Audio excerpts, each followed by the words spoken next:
இப்போ கல்யாணம் முடிச்சாக்களுக்கும் கஷ்டம் இல்லை. கல்யாணம் முடிச்சு இப்போ மன அழுத்தங்களோடு இருக்கிறவர்களும் உங்களுடைய குடும்ப வாழ்க்கையை இஸ்லாமியமயப்படுத்துங்கள். 2 பேரும் சேருங்க, மார்க்கத்தை படியுங்க, மார்க்கத்துக்கு முக்கியத்துவம் கொடுங்க, மார்க்க விஷயத்தில் ஈடுபாடு காட்டுங்கள்.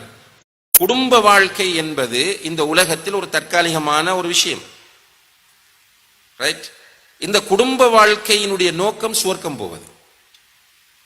குடும்ப வாழ்க்கையினுடைய நோக்கம் சுவர்க்கம் போவது. அல்லாஹு தஆலா சூரத்து தஹ்ரீம் 66வது அத்தியாயத்தில் சொல்லும்போது, யா அய்யுஹல்லதீன ஆமனு கூ அன்ஃபுஸகும் வ அஹ்லீகும் நாரா, ஈமான் கொண்டவர்களே உங்களையும் உங்களுடைய குடும்பத்தையும் நரக நெருப்பிலிருந்து பாதுகாத்துக் கொள்ளுங்கள்.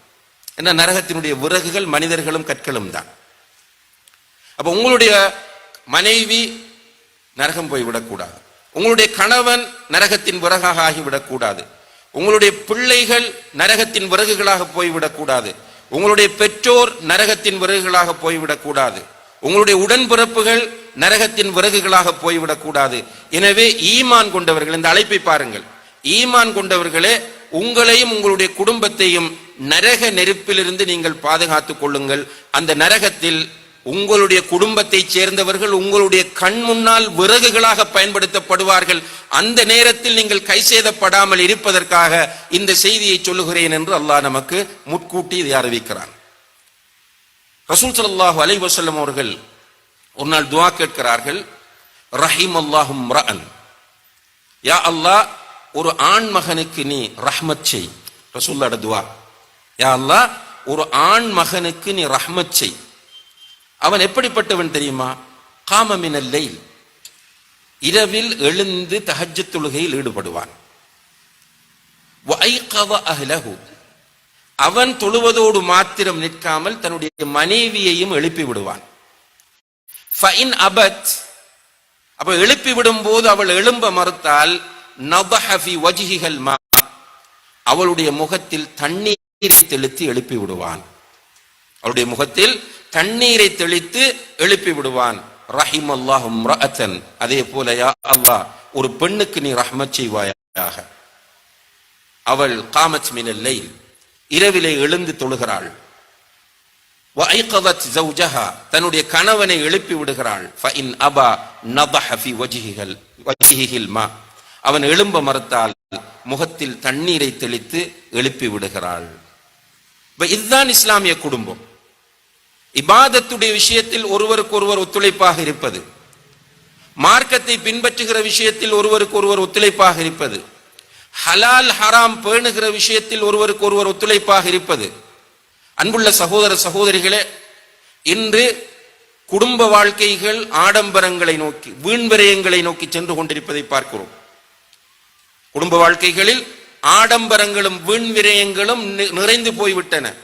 இந்த ஆடம்பரமும் வீண்விரயமும் அதிகரிக்கும் போது உழைக்கிற வழி ஹராமாகும். இதுதான் அதனுடைய தத்துவமாகும். இப்ப என்ன நடக்குது? கணவன் என்ன தொழில் செய்கிறார் என்பது பிரச்சனை இல்லை பெண்ணுக்கு.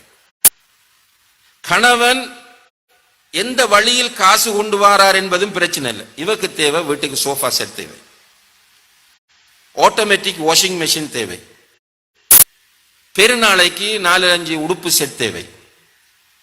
இப்ப என்ன நடக்குதுன்னா, ஒன்று கணவன் கடன்காரனாகிறான், பெரும்பாலான கணவன்மார் போய் வட்டிக்கு கடன் எடுக்கிறான், அல்லது அவன் தொழில் செய்கிற இடத்திலே மோசடி செய்கிறான், பொய் சொல்லுகிறான், ஏமாற்றுகிறான். என்னென்ன வீட்டு செலவை சமாளிப்பதற்கு அவனுக்கு வேறு வழி இல்லை.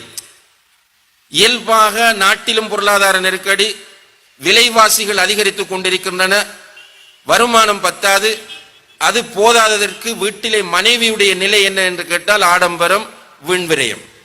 கல்யாணம் என்று சொன்னால் இப்ப வாங்குற ஒரு அந்த நிக்காஹுக்கு போடுறதுக்காக பொண்ணுக்கு வாங்குற ட்ரெஸ் மட்டும் 30,000 40,000 50,000 அண்டுக்கு மட்டும்தான் யூஸ் பண்ணலாம். வாங்கித்தான் நான் ஒரு தரம் தானே. இப்படியாக இந்த குடும்ப வாழ்க்கைகளில் கணவனும் மனைவியும் மார்க்கம் இல்லாமல் இருப்பதனால் அந்த பரஸ்பர புரிந்துணர்வை இழந்து கடன்காரர்களாக பொருளாதார நெருக்கடியோடு வாழ்ந்து கொண்டிருக்கிறார்கள். அப்ப வட்டி, பதுக்கல், பொய், பித்தலாட்டம், ஏமாற்று எல்லாம் செஞ்சு பொருளாதாரத்தை தேடிட்டு யாரப் கத்தினா என்ன பிரயோசனம்? காபத்துல்லா கிட்ட போய் நின்று கத்தியாவது பிரயோசனம் இருக்குமாண்டா? இருக்காது. ரசூலுல்லாஹி அலைஹி வஸல்லம் அவர்கள் சொல்லுகிறார்கள், ஹலாலானவற்றை சாப்பிடுங்கள், நல்ல செயல்களை நீங்கள் செய்யுங்கள். நீங்கள் ஹலாலானதை சாப்பிட தவறினால், ரசூலுல்லாஹி அலைஹி வஸல்லம் அவர்கள் ஒரு எக்ஸாம்பிள் சொல்லுகிறார்கள் அந்த ஹதீஸ்ல. ஒரு மனிதன் நீண்ட பிரயாணம் செய்கிறான், அவனுடைய தலையெல்லாம் அலங்கோலமாகி ஆடையெல்லாம் புழுதி படிந்து ஒரு டயர்டான நிலையில் இருக்கிறான். இந்த நிலையில் துவா கேட்டா துவா கபூல் ஆகும். உடனே ஞாபகத்தில் வச்சுக்கொள்ளுங்க, இப்படி ஒரு பிரயாணம் போகக்கூடிய சந்தர்ப்பத்தில் துவா கேளுங்க, கபூல் ஆகும் இன்ஷா அல்லாஹ்.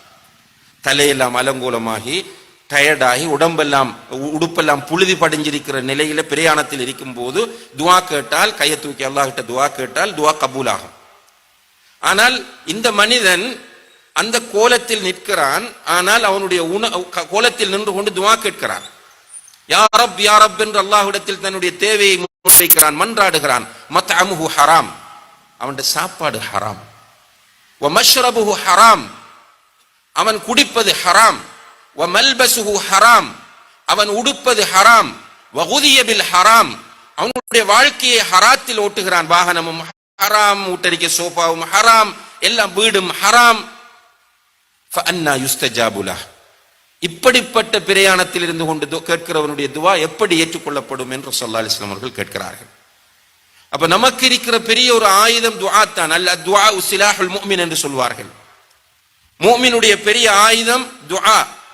அன்புள்ள சகோதர சகோதரிகளை, நம்முடைய வீட்டில் எதிர்பாராத நோய்கள் வரலாம். பக்கத்து வீட்டில் பார்க்கிறோம், ஹெல்த்தியா இருந்த புள்ள 10 வயசு, கேள்விப்படுறோம் அந்த புள்ளைக்கு கேன்சராம் என்று. பிறகு அந்த புள்ள மௌத்தாகுது. அங்கல பக்கத்து வீட்டில் இருந்த பொம்பளை 35 வயசு, நல்ல ஹெல்த்தியா சந்தோஷமா வந்து போய் கொண்டிருந்த திடீரென கிட்னி ஃபெயிலியர் என்று கேள்விப்படுகிறோம். ஒவ்வொரு நோய்களை கேள்விப்படுகிறோம். நோய்கள் எவ்வளவுதான் வந்தாலும் சுகத்தை தர வேண்டியவன் அல்லாஹ்.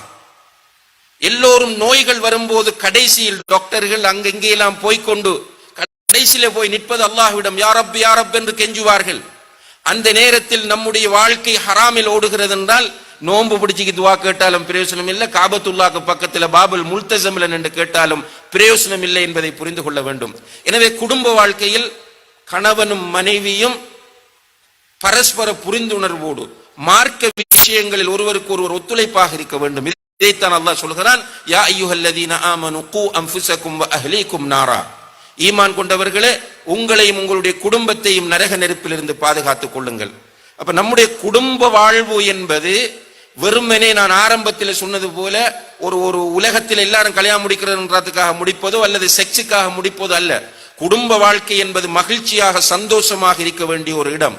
அந்த இடத்தில் மார்க்கம் பேணப்படுமாக இருந்தால், குர்ஆன் சுன்னா பேணப்படுமாக இருந்தால், அந்த வீட்டிலே குர்ஆன் ஓதப்படுமாக இருந்தால், அந்த வீட்டிலே சுன்னத்தான தொழுகைகளை ஆண்கள் வீட்டில் தொழுது, பெண்கள் ஃபர்தான தொழுகைகளை உரிய நேரத்தில் தொழக்கூடியவர்களாக இருந்தால், அந்த வீட்டிலே ஆடம்பரம் இல்லாமல் வீண் விரயம் இல்லாமல் இருக்குமாக இருந்தால், அந்த வீட்டிலே ஓத வேண்டிய துஆக்கள் திக்ர்களை உரிய நேரத்தில் ஓதிக்கொண்டிருந்தால், அந்த வீட்டிலே அல் குர்ஆன் வாசிக்கப்பட்டு கொண்டிருந்தால், இஸ்லாமிய புத்தகங்கள் அந்த வீட்டிலே வாசிக்கப்படுமாக இருந்தால், அந்த வீட்டிலே சின்ன சின்ன பயான் மஜ்லிஸ்கள் நடக்குமாக இருந்தால், அந்த வீட்டிலே மௌலவிகள் ஹாஃபில்கள் இருக்குமாக இருந்தால், நிச்சயமாக அந்த வீடு பரக்கத்தான வீடாக இருக்கும்.